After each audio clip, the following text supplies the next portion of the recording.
In addition, an EF-1 tornado touched down in Cumberland County. The National Weather Service reports winds were 105 miles per hour, lasting for nearly 5 miles.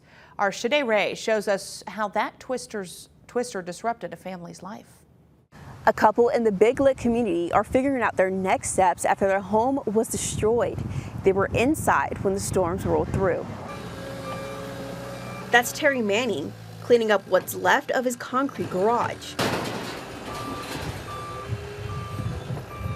Well, this was one bay. I keep my lawnmower and everything in it, my bass boat over here. His garage was destroyed by a tornado that ripped through Cumberland County. The National Weather Service reports the twister touched down on Vandever Road near New Era and moved toward the Big Lick area, lasting about 8 minutes. What's left behind? Uprooted trees, branches scattered, buildings demolished. Manning says he and his wife were in his home when the tornado came through. By the time I got out of my chair and up 2 steps, it was done gone, here and gone.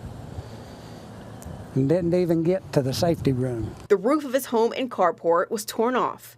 The garage and other buildings also destroyed. It's gone.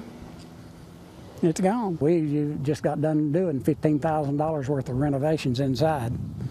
Manning has been in his home since 1987. Everything we've collected and everything, a lot of it in there that's not salvageable. He says the heavy rains damaged any valuables after the roof was gone. Manning says he didn't expect this much damage.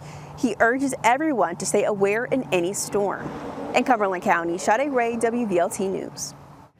And a barn also demolished during that tornado. It belonged to a company called Hey Hey Farms. The owner says they have a main barn, but they're going to work to replace the damaged one.